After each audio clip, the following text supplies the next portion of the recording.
ये कन्हैया जी तो जन कहां से पढ़ के आए, मां को धर्म का ज्ञान दे रहे हैं। अरे मैया, अगर मैं गाय चराने नहीं गया तो मेरा धर्म चला जाएगा। क्यों? मेरे पिता यशोदा अलंकृत विभूषितम सेवा योगम अनृतम, मेरे पिता नंद जी हर रोज सेवा करते हैं गायों की। और जिनका पिता काम करता हो और बेटा बैठ के खाता हो, वो बेटा शैतान होता है। मेरे पिताजी सुबह से शाम तक गायों के पीछे भागते रहते और मैं घर में माखन मिश्री खाता रहता हूं, इसलिए मुझे अपराध लग रहा है। मैया, मुझे अपने बूढ़े पिता का हाथ बांटने दो, मुझे गाय की सेवा करने दो, क्योंकि गाय की सेवा करने से फल प्राप्त होगा, उन्नति प्राप्त होगी, गाय माता आशीष देगी, मेरा कल्याण होगा। आज भगवान कन्हैया को मैया यशोदा ने डांट दिया और डांट कर कहा, चाहे कुछ भी हो जाए मैं तुझे जंगल में अर्थात गायों के पीछे नहीं जाने दूंगी। भगवान एक कोने में जाकर रूठ कर बैठ गए। थोड़ी देर मैया नहीं समझी तो भगवान ने कोने में माथा धरती को मारना शुरू कर दिया। भगवान धरती को माथा मारने लगे। अब इसके दो भाव हैं भागवत में। एक तो अपनी मां को अपनी तरफ रिझाना चाहते हैं, देख अगर तू गाय की सेवा नहीं देगी, अगर तू मेरे मन जैसा मुझे नहीं करने देगी तो मैं माथा फोड़ लूंगा धरती से। दूसरा, भगवान रो रहे हैं, माथा फोड़ फोड़ कर कहते हैं, ये मेरी कैसी किस्मत है, घर में गाय इतनी है पर मुझे सेवा करने का मौका नहीं, मेरे तो भाग्य फूट गए। इतनी जोर जोर से प्रभु का अविलंबन हो रहा है। गाय की सेवा के लिए भगवान माथा पीट रहे हैं।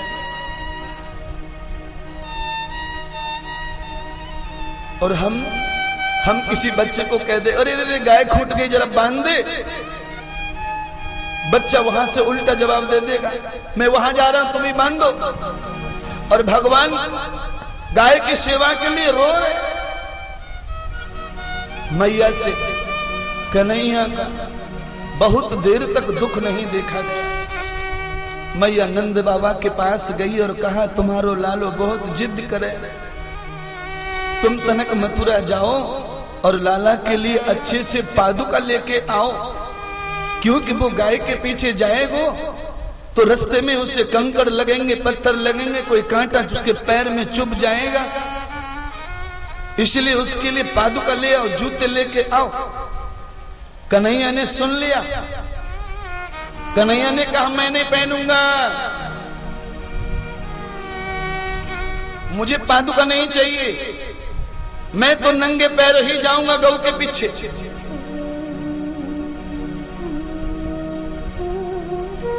तो आप जितने भी श्रोता बैठे हैं,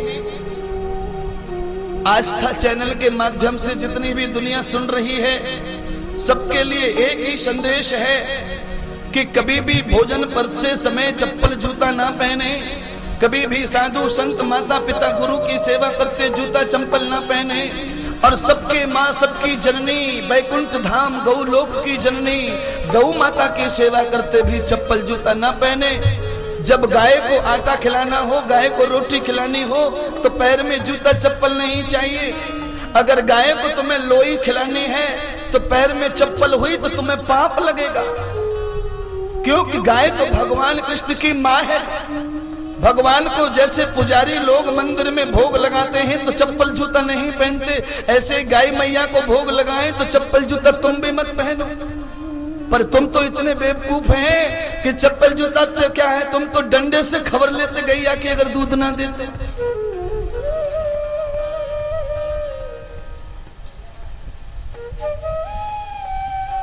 भगवान के दो भाव। मैया, एक तो जूता चप्पल इसलिए नहीं पहन रहा हूं कि गाय की सेवा का फल मुझे नहीं मिलेगा, और दूसरा मैं चप्पल जूते इसलिए नहीं पहन रहा कि बाकी जो गरीब बच्चे हैं गोकुल के, वो बच्चों पर जूते चप्पल नहीं, उनके पास में चप्पल खरीदने के पैसे भी नहीं। अगर उनके सामने मैं पहन के जाऊंगा तो वो मेरे जूते चप्पल को देखेंगे तो उन्हें अपनी गरीबी याद आएगी, और गरीबी याद करके आंसू आएंगे, दुखी होंगे। इसीलिए ऐसा कोई भी शौक मत करो जिससे पड़ोसी दुखी हो जाए।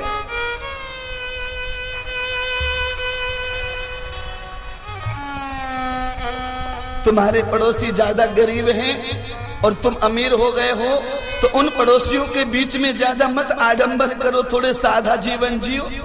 पड़ोसियों को पीड़ा नहीं होनी चाहिए। उनके भाग्य में गाड़ी नहीं है, तुम्हारे पास गाड़ी है। उनको रोज दुख होता है, उनको रोज कष्ट होता है। भले ही वो तुमसे नहीं जलते पर वो अपने भाग्य से जलते हैं। हमने क्या बिगाड़ा है, हमारा भाग्य क्यों फूटा है? ये भी आदमी है, मैं भी आदमी हूं, पर इसके पास गाड़ी है, मेरे पास साइकिल भी नहीं।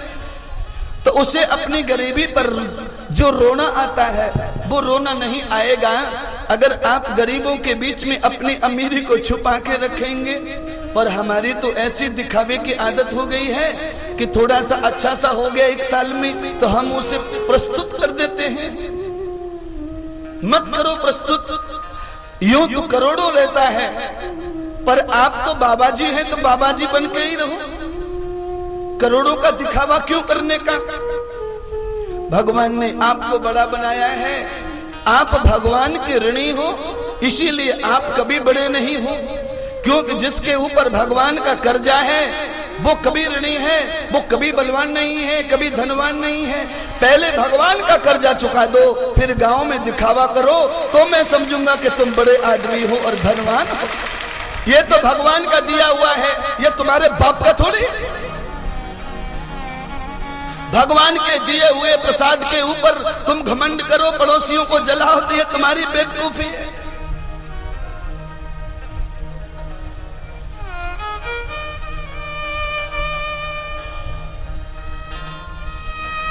मैया कहने लगी, ठीक है तू जूता नहीं पहनेगा, चप्पल नहीं पहनेगा, पर ऊपर से धूप पड़ेगी, इसीलिए ऐसा कर ले, तेरे माथे पर मुकुट निकाल ले और पगड़ी पहन ले।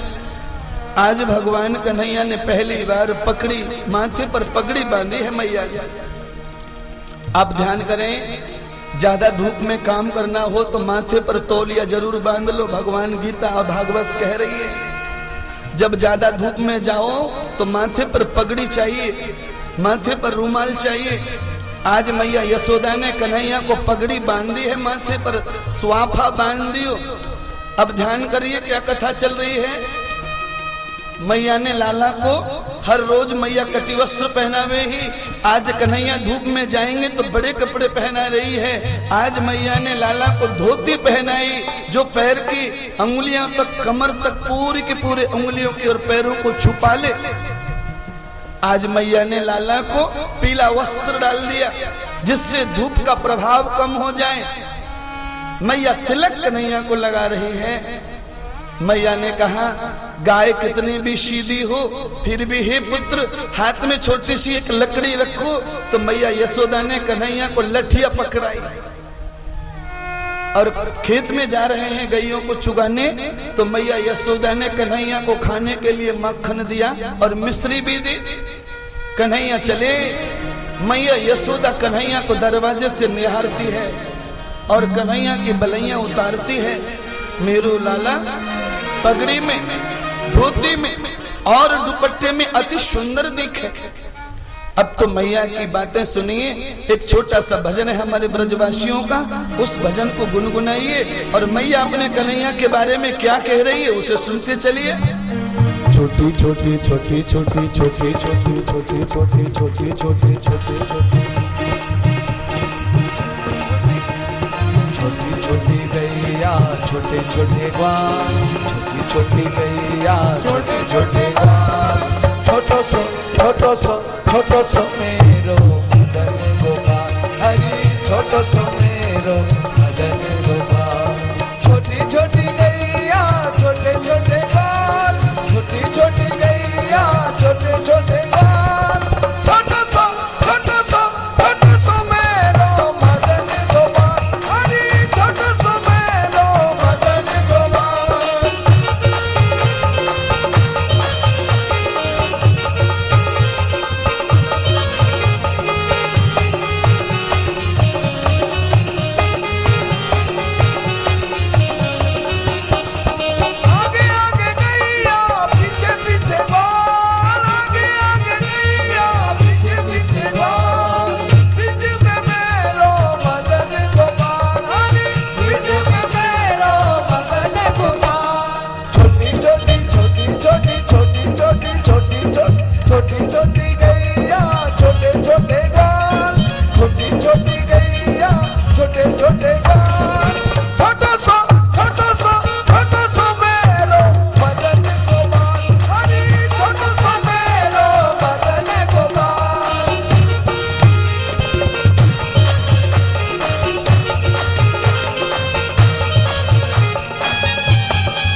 यथोभूतो दर्शनम। भगवान सुखदेव राजा परीक्षित को दर्शन कराते हैं। राजन, भगवान के जितने नाम हैं भागवत में वो सब कर्म प्रधान नाम है। प्रभु ने जो कर्म किया उस कर्म का ही फल भगवान को नाम के रूप में मिला। क्योंकि संसार की रीति है कर्म के पीछे ही नाम मिलता है। अगर आप चोरी करते पकड़े गए तो आपको चोर नाम मिलेगा। आप दान करते पकड़े गए तो आपको दान नाम मिलेगा। आप किसी के सेवा करते पकड़े गए तो लोग आपको सेवा का नाम देंगे। कर्म भूतम यशो नाम। जैसा हम कर्म करते हैं वैसे हमारी कीर्ति क्षावित होती है। भगवान श्री कृष्ण का यह नाम गोपाल रख दिया मैया ने। विभूषितम पोषणम योग गौ इति गोपालः। जो गौ की शोभा बढ़ा रहे हैं, जो गौ का पोषण कर रहे हैं, जिन्होंने दुनिया की गाय बढ़ाई, अपने धर्म का पालन किया, आज वो पालनहारे परमात्मा जड़ पतंग जड़ चंगल जीव जीव के पालन करता परमात्मा गैया का पालन क्यों न करें? आप ही बताइए। आप 2 दिन के हैं, आपकी मां मर जाए तो आपको दूध कौन पिलाता है? गांव में गिलास लेकर घूमते हैं, किसी के घर में गाय हो तो वहां से दूध मिले। मनुष्य की मां जब मरती है तो मनुष्य को जीवित करने के लिए गाय का दूध तलाशा जाता है। इसीलिए ध्यान करो प्रभु ने किन किन चीजों को हमारे लिए सुरक्षित किया है। जिन जिन वस्तुओं की हम मनुष्यों को ज्यादा आवश्यकता है, जिनके बगैर जीवन पूरा अधूरा है, भगवान ने उन्हीं चीजों को ज्यादा जीवित किया है। मैया यशोदा ने कन्हैया को गोपाल तो बना दिया, पर पीछे से नंद बाबा को लेकर के मीटिंग कर रही है। नंद बाबा को कह रही है, देखो जी, मैं तुम्हारे लाला को तुम्हारी तरह अनपढ़ गवार और गाय चराने वाला नहीं बनाना चाहता। ये तो बचपन से ही तुम्हारे जैसे कर्म कर रहा है। अभी इसने जीवन शुरू किया और गायों के पीछे दौड़ता है। बड़ा हो जाएगा तो ये गायों के पीछे ही इसकी जिंदगी लपट जाएगी। ना तो ये पढ़ेगा, ना लिखेगा, ना बड़ा आदमी बनेगा। नंद बाबा हंसकर कहते हैं, अरे भोली यशोदा, जो व्यक्ति, जो मनुष्य गाय की सेवा करता है, उससे बड़ा दुनिया में कोई व्यक्ति नहीं हो सकता। क्योंकि 33 करोड़ देवताओं का तो हम नाम भी नहीं जानते, तो उनकी पूजा करें कैसे? इसीलिए 33 करोड़ देवता जिसके पेट में बड़े होते हैं, उस अकेली गाय की पूजा कर लो, 33 करोड़ देवताओं की पूजा का फल मिलता है। केवल विष्णु की पूजा करो तो विष्णु का फल, ब्रह्मा की पूजा करो तो ब्रह्मा का फल, शंकर की पूजा करो तो शंकर का फल, इंद्र की पूजा करो तो इंद्र का फल, कुबेर की पूजा करो तो कुबेर का फल, धरती की पूजा करो तो धरती का फल, और गाय की सेवा कर ली तो सब देवताओं का फल हाथ में आता है। सेवा एक और फल अनेक। तो मनुष्य को ऐसा ही कर्म करना चाहिए, करने में एक कर्म दिखे पर उसके फल हजारों हो जाएं।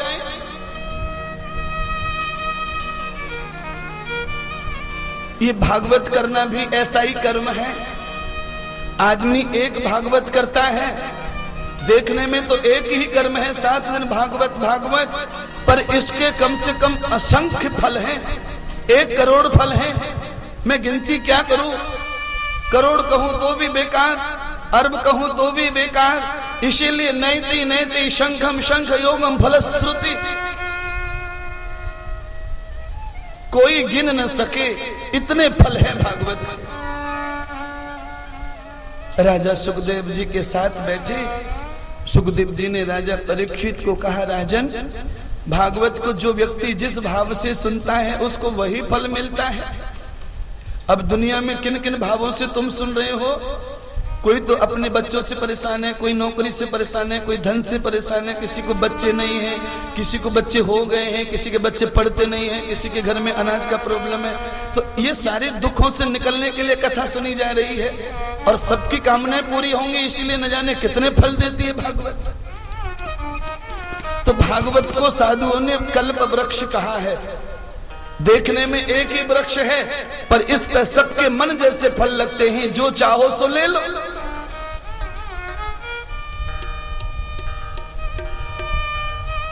मैया कह रही है, अब तो कन्हैया ऐसो जिद्दी है गयो है कि काऊ काम की जिद करे वह पूरो कर ले। और बचपन में कोई बालक जिद्दी है जाए तो वह अपने पास मत रखो, नहीं तो वो बिगड़ जाएगा। ये संस्कृति है हमारी।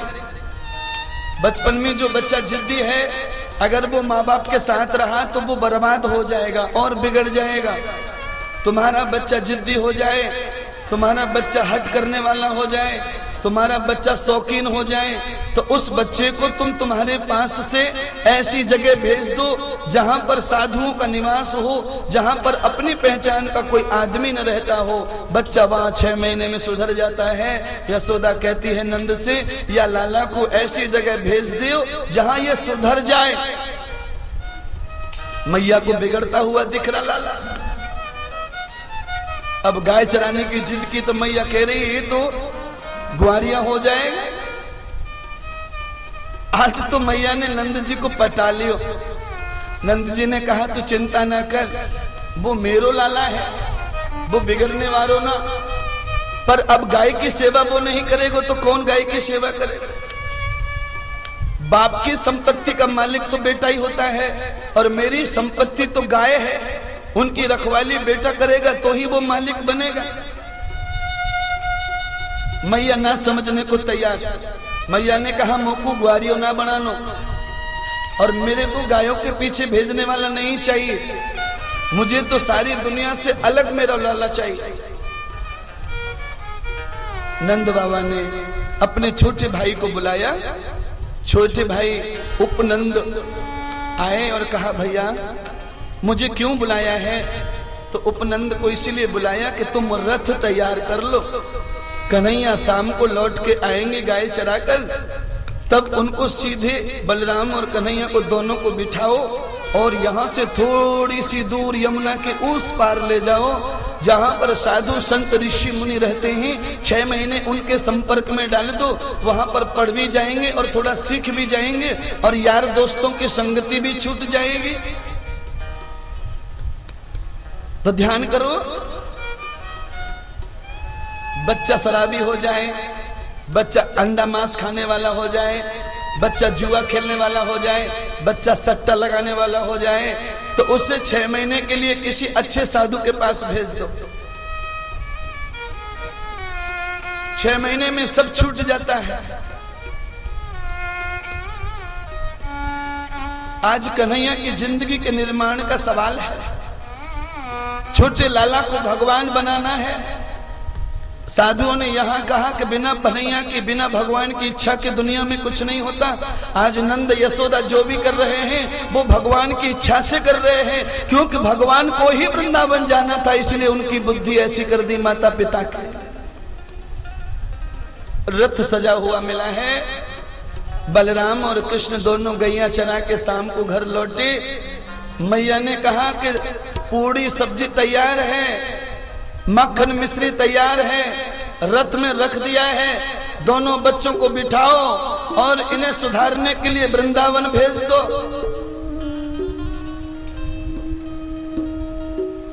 तो वृंदावन सुधार के लिए बहुत बढ़िया जगह बताई है भागवत में।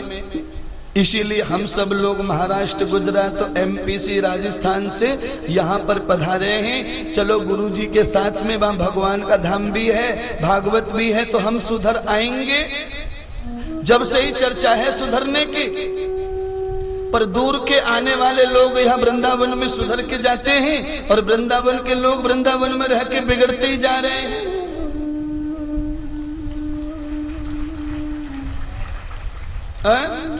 कल मैंने सुना कल कोई आदमी कह रहा था कि गंगा के किनारे पर रहने वाला हैंडपंप का पानी पीता है और गंगा से 100 कोस दूर से आने वाला गंगा जी को कावड़ बनाकर कंधे पर घर ले जाता है। इसलिए वृंदावन वाले भैया वृंदावन का रस नहीं ले रहे तो हम क्या करें? हमारे महाराष्ट्र वाले 1000 किलोमीटर से आए हैं और वृंदावन के बांके बिहारी का सब रस पी रहे हैं।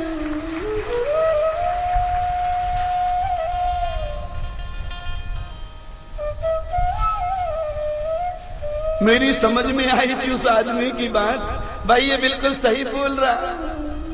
वैसे तो यमुना को पानी मीठो होए, पर यमुना के किनारे भी जिनके गांव है ना, वो भी नल को पानी पीवे, हैंडपंप को, वो भी यमुना को पानी ना पीवे। और हम और तुम यमुना में नहाने के लिए 4 बजे उठे और रोज यमुना में नहाने जाएं अपने पाप धोने के लिए, और यमुना के किनारे जो लोग रहवे वो उसमें पेशाब करें, अब क्या करेंगे बोलिए ना।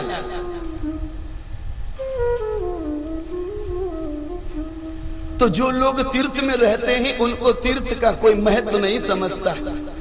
तीर्थ में रहने वाला व्यक्ति दूसरे गांव से आने वाले अज्ञानी को ही तीर्थ का महत्व बताता है। यहाँ वृंदावन में आप आए हैं, आपका भाग्य खुल गया, आपका ये हो गया, आपका वो हो गया। अरे भैया तू दूसरों को बता रहा है तेरा भाग्य खुल गया, तू क्यों गुटखा तम्बाकू खा खा के थूक रहा है? तेरा भाग्य तो खोल ले।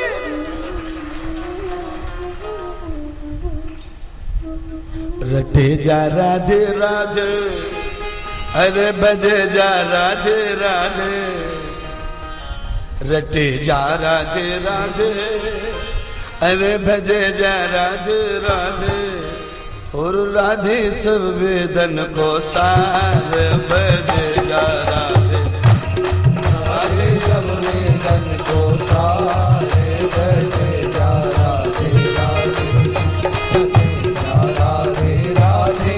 राधे राधे, राधे राधे, भजे जा राधे राधे, राधे देवी सरकार, रटे जा राधे राधे, राधे देवी सरकार, रटे जा राधे राधे।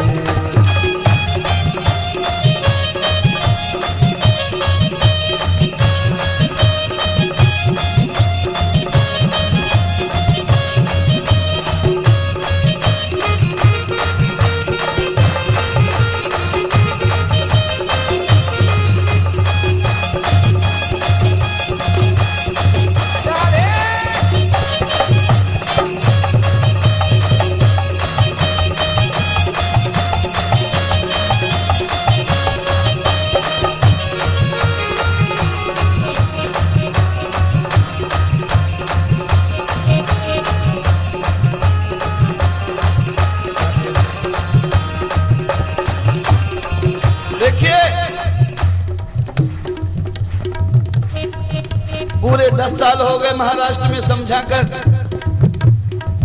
इशारे पे चलो, एक बार बैल को समझा दो तो खेत में इशारे पे घूमे हैं।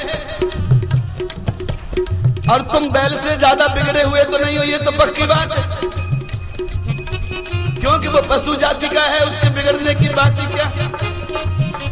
राधे का नाम कभी भी हाथ नीचे करके ना लियो जावे।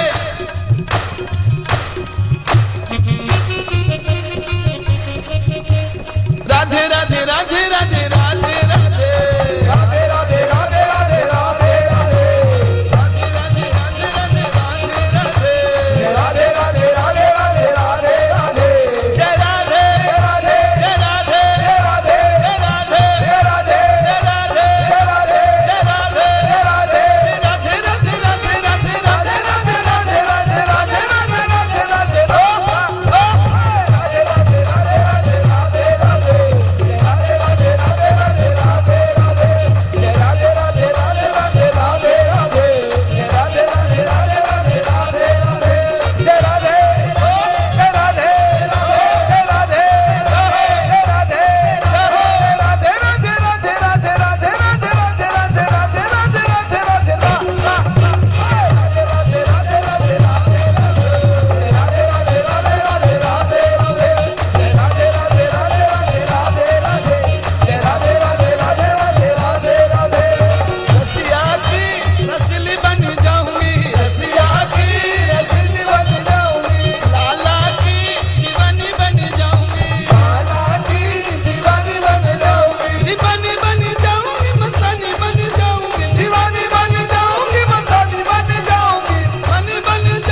आनंद के साथ सहज सुबाहु करो धर्म। मैया यशोदा ने लाला को भेज दियो वृंदावन के लिए। बच्चे का भविष्य बनाना है तो अवश्य ही उसे कितना भी त्यागो पर उसका भविष्य निर्माण हो। देखने की बात तो ये आती है, राजा दशरथ ने तीन विवाह किए, उसके बाद उन्हें पुत्र का दर्शन हुआ।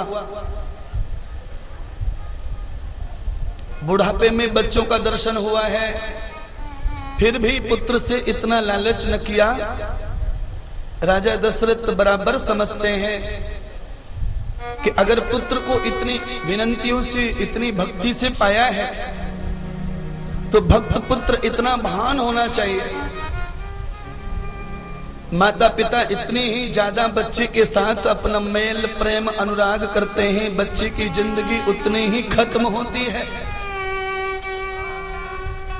भागवत कहती है कि बच्चे के साधन का ख्याल रखो पर बच्चे की साधना का भी ख्याल रखो।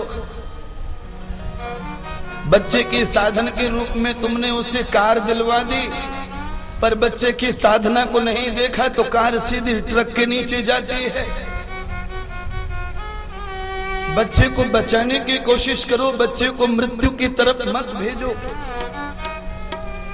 मैया ने कहा साधुओं के साथ जंगल में रहेगा तो संसार के सुखों से बचेगा, और जब बचेगा तो संसार में प्रवृत्ति नहीं बढ़ेगी। प्रवृत्ति ही नहीं होगी तो तृष्णा नहीं जागेगी, और तृष्णा नहीं जागेगी तो ही तो मेरा कृष्णा कृष्णा बनेगा। मिटेगी तृष्णा तो बनेगा कृष्णा। आप लोग भी सीख लो,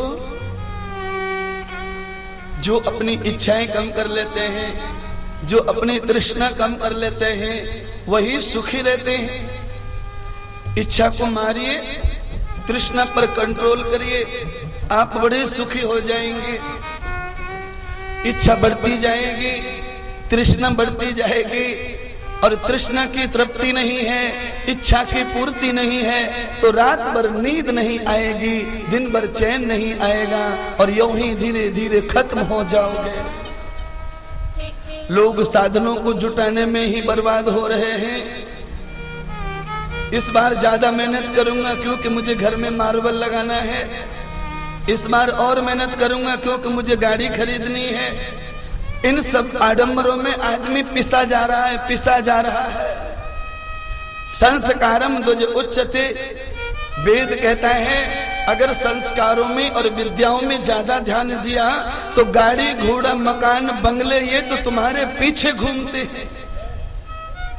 अरे भाई, ये तो सपने महाराज इंद्रदेव ने भी नहीं देखे थे जो जो दिख रहा है। अब तो जिस गाड़ी पर नजर डालो वही गाड़ी इंद्रदेव की हो जाती है, जिस मकान पर नजर डालो वही मकान उसका हो जाता है, जिस आदमी पर नजर डालो वो आदमी उसका हो जाता है। अरे तुम सोचो तो सही, क्या खूबी है ऐसी इस महाराज में? कोई खूबी नहीं है। गुण धर्म स्वभाव सब ईश्वर का है। अगर ईश्वर ने तुम्हें जो धर्म दिया है उस धर्म को अपना लो, भगवान ने जो कर्म दिया है वो कर्म अपना लो। ये सारी सिद्धियां तो तुम्हारी दासी हैं। भगवान की नहीं सुनोगे, भगवान की नहीं मानोगे तो जीवन भर मेहनत करते रहो, गाड़ी को तरसते रहो।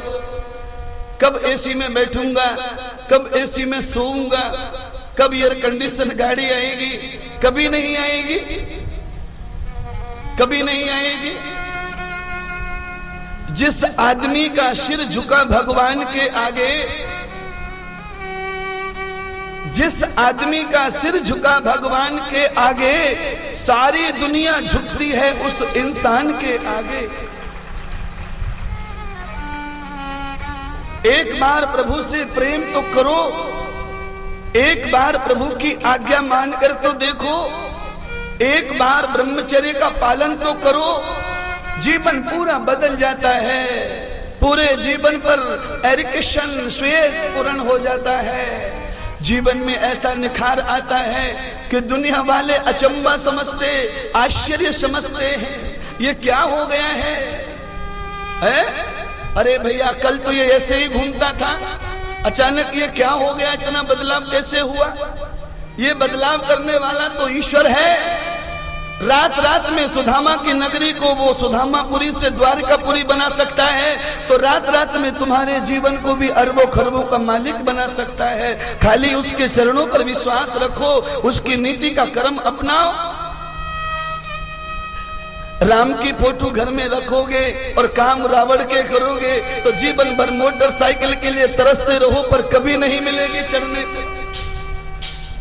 कृष्ण का फोटो घर में है, राम का फोटो घर में है, तो अंडा घर में मत लाओ, मांस घर में मत लाओ, शराब घर में मत लाओ, दुराचार घर में मत लाओ, झूठ घर में मत लाओ, क्योंकि कृष्ण को नहीं चलता वो, राम को नहीं चलता वो। अगर तुम ये सब घर में रखोगे तो भगवान बिना बताए चले जाएंगे, द्वारका को बिना बताए चले जाएंगे, जैसे वृंदावन से चले गए थे।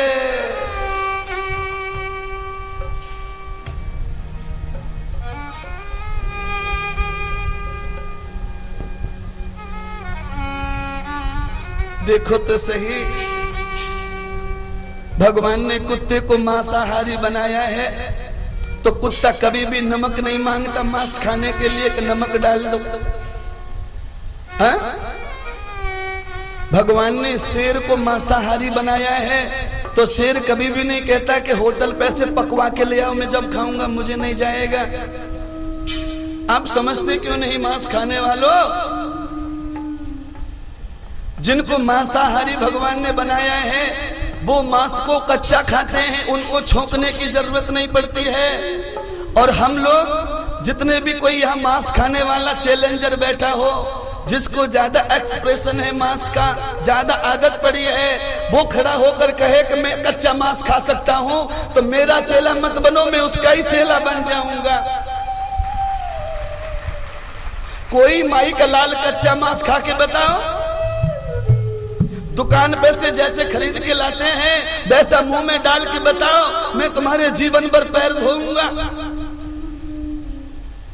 भगवान कहते हैं कि तू कच्चा खा ही सकता नहीं है, क्योंकि वो तेरा भोजन नहीं है। तेरा भोजन तो गाजर है, गाजर। खेत में से जाओ, उखाड़ लो और खा लो। कोई सब्जी की जरूरत नहीं, कोई जीरे की जरूरत नहीं, कोई लहसुन की जरूरत नहीं, कोई प्याज की जरूरत नहीं। हाँ? तेरा भोजन तो गोभी है, पत्ता गोभी ले ले, फ्लावर्स ले ले, टमाटर ले ले, कच्चा खा ले या पका के, दोनों में स्वाद। पर ये आदमी इतना बदमाश हो गया है, इंद्रदेव का गला भला ही सूख जाए पर मैं तो खाऊंगा। खाओ खाओ, जो नहीं छोड़ेंगे कथा सुन के मांस, उनको अगले जन्म में या तो शेर का जन्म मिलेगा या कुत्ते का। खाते रहो।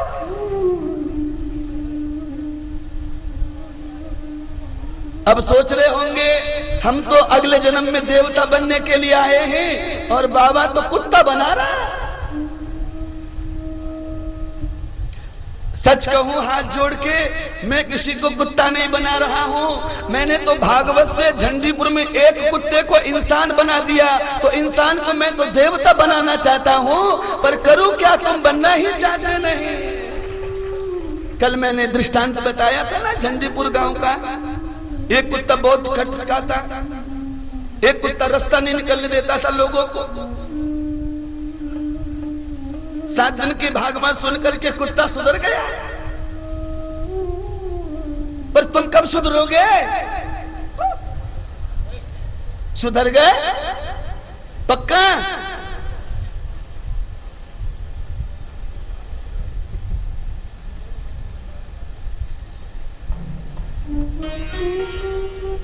अब सुधर गए तो चलो भगवान के साथ में वृंदावन में। जो सुधर जाते हैं कर्मों से, जो सुधर जाते हैं भाग्य से, उनको ही वृंदावन का दर्शन मिलता है। आज कन्हैया और बलराम जी अपने चाचा के साथ में वृंदावन की यात्रा करते हैं, पर मुश्किल कैसी है, भगवान के पीछे तो दुर्जन पड़े हैं। कंस ने भगवान को मारने के लिए जंगल में राक्षस छुपा के बिठाए। मेरे कन्हैया जी को, मेरे भगवान जी को हर पल पर, हर पग पर, हर यात्रा में मुश्किलें।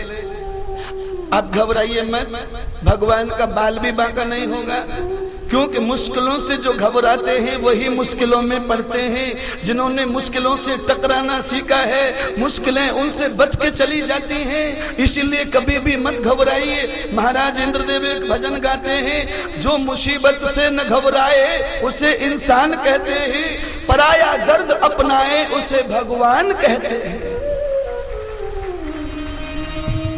अरे रे रे रे रे, दुनिया को चलाने वाले भगवान राम, मुसीबत तो उन पे भी आई है। 14 बरस तक बेचारे